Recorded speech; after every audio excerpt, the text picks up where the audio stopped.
Welcome to Live from Forum 2019 from Washington, D.C. I'm Ron Painter, CEO for the National Association of Workforce Boards, and it's my pleasure to welcome Matt Sigelman, CEO for Burning Glass. And we're going to talk about data. Welcome, Matt. Thanks for joining us. Great to be together. You've been in private sector, Burning Glass. You're now very involved with WIOA, workforce boards, data everywhere. Where did we really get started on this whole data quest, Matt? Data everywhere, nor any a drop to drink, I should add. I think for us, our window into this really started from trying to solve the job matching problem that underlies so much of the inefficiency in the market.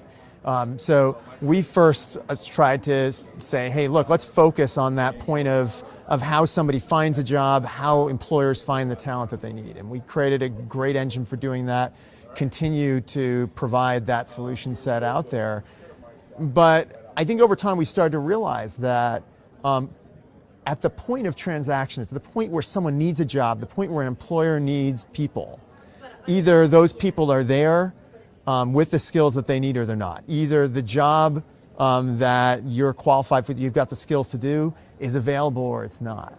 And so we started to realize that we've got to think about this mission of matching more broadly and at scale. So is that how Burning Glass began? You began by, when did Burning Glass start? So Burning Glass actually started back in 1999. It was a bunch of guys out of the credit card fraud industry. Right, I know. Really? Who, you think about how you figure out whether whether a charge is fraudulent or not. It's a pattern problem. And they were actually the named patent holders on the thing that still bothers you, like 2/3 of credit cards today, to tell you that you've maybe had a fraudulent charge. What they realized is that if you want to understand how people move from job to job, who gets a job, what kind of talent is appropriate, that these are pattern problems. They're not the sort of thing where you say, oh, well, this person's got an associate's degree that's worth 50 points, and this one's got a bachelor's degree, it's worth 100 points. What are the cow paths that actually move through people's careers? And so that was the problem they set out to solve.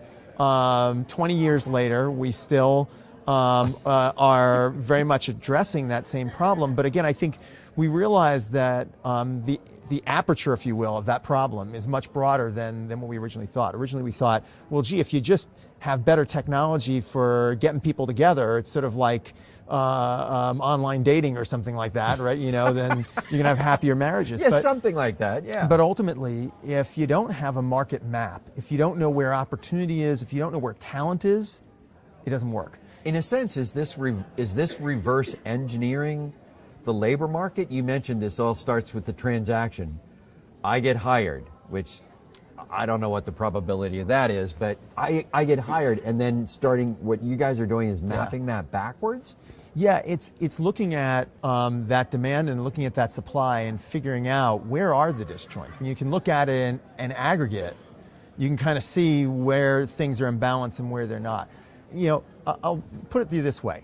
If companies have a supply chain mapped out for everything they buy. Imagine if you were GM, you're making a bunch of cars today, and you said, let's call up some vendors and see if they'll sell us the seats so we can put them in the car today, right?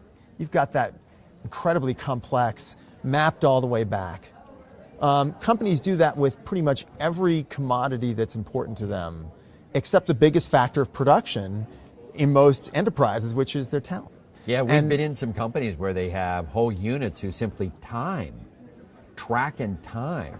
Exactly. Some of those commodities to manufacture. And so, increasingly this is about, and by the way, conversely, we know the same thing people, right? Wait until I need a job, until I've been displaced or whatever it is, and then I think about training. Well, at that point, acquiring those skills is a pretty big step and takes you out of the workforce for a long period of time. If people have that market map, if they've got the Waze app for their careers, they can manage these things all the way through.